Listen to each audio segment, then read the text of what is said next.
এই সরকার প্রত্যেকটি জায়গাতে না তাদের ব্যর্থতার ছাপগুলো ফুটিয়ে তুলেছে। মবকে কখনো আমরা সাপোর্ট করি না বা প্রমোট করার কিছু নাই। সরকার আসলে কতটুকু এখানে পদক্ষেপ নিতে পারছে এটা আমাদেরও প্রশ্নের জায়গা। নির্বাচিত সরকার থাকলে একটা স্ট্রং একটা গ্রাউন্ড থাকে, ঠিক আছে।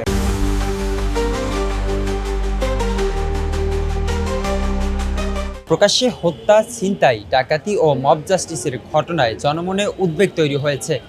এরই মধ্যে সারা দেশে আইন শৃঙ্খলা পরিস্থিতি উন্নয়নে চিরুনি অভিযান শুরু হচ্ছে।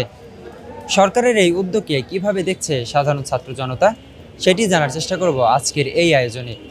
আপনারা দেখছেন বাংলা নিউজ 24-এর বিশেষ আয়োজন মত দ্বিমত।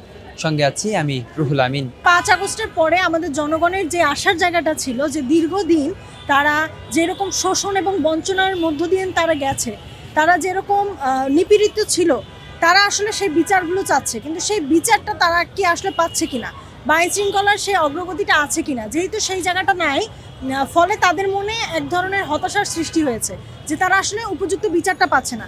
সেখান থেকে আসলে এই মবগুলো হচ্ছে বলে আমার ধারণা। কিন্তু এটা আসলে কখনো সমাধান না, কারণ এতে করে যে কালচারটা তৈরি হয়, এতে হয় যে আপনার যে শত্রু, সে বিরোধী পক্ষ দমন করার জন্য মানে একটা ভুল ইস্যুকে কেন্দ্র করেও একজন মানুষের ক্ষতিগ্রস্ত হবার বা করার একটা উপায় তৈরি হয়, একটা সম্ভাবনা তৈরি হয়। ফলে মবকে কখনো আমরা সাপোর্ট করি না বা প্রমোট করার কিছু নাই, কিন্তু তার আগে এই সমস্যার সমাধান করতে হলে আমাদেরকে এটার গোড়ায় হাত দিতে হবে, যে কেন মবগুলো হচ্ছে, সাধারণ জনগণ কেন মবে জড়িয়ে পড়ছে, বা কেউ কি আসলে রাজনৈতিক ফায়দা হাসিল করার জন্য ইন্টেনশনালি জনগণকে ব্যবহার করছে কিনা। এই গোড়াগুলো আমাদেরকে খুঁজে না খুঁজে শুধুমাত্র জনগণকে আসলে দোষারোপ করলে সেটা ঠিক হবে না। আমরা আমাদের জায়গা থেকে চেষ্টা করব যে যতটুকু পারি আমরা সচেতন থাকার, এবং আশেপাশে আমরা এগুলো দেখলে আমরা প্রতিরোধ করার চেষ্টা করব।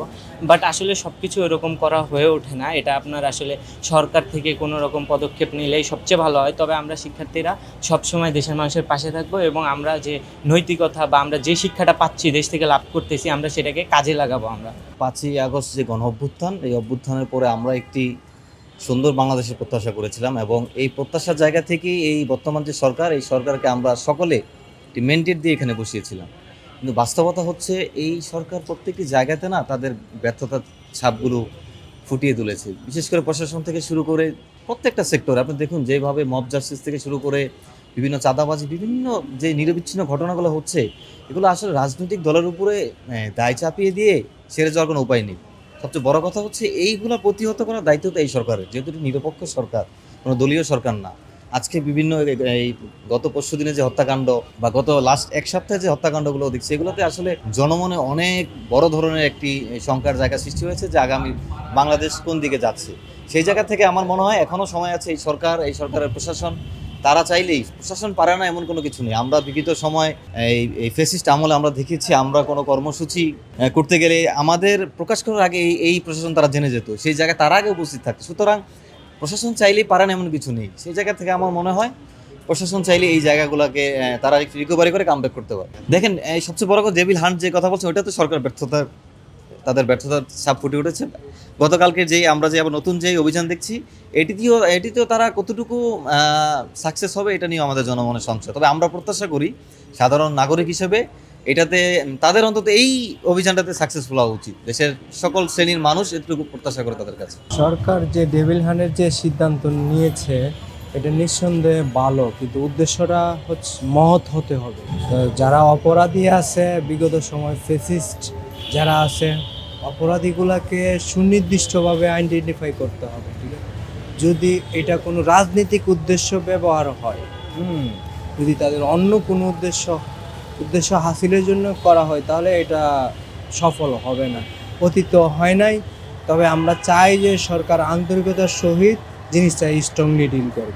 নির্বাচিত সরকার থাকলে একটা স্ট্রং একটা গ্রাউন্ড থাকে, ঠিক আছে। রাষ্ট্রের যে অর্গানগুলো আছে এগুলো সঠিকভাবে ফাংশন করে। দেশে যেভাবে হত্যা এবং অরাজকতা বাড়ছে, এটা তো একজন সুস্থ নাগরিক এবং বিবেকবান নাগরিক কখনোই এটাকে সমর্থন করতে পারে না, এবং এটা আমাদের জন্য অবশ্যই এটা দুশ্চিন্তার কারণ।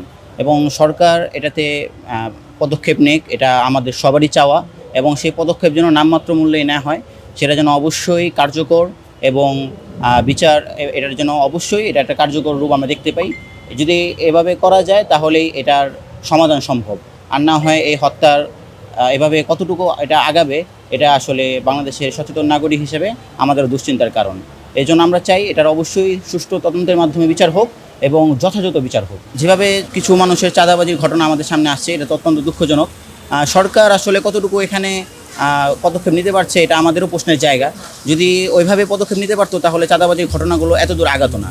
তো আমি মনে করি এখানে তাদেরও পদক্ষেপের ঘাটতি আছে, কিন্তু আমরা আশাবাদী যে সরকার এটার পদক্ষেপ অতি দ্রুত নিবে।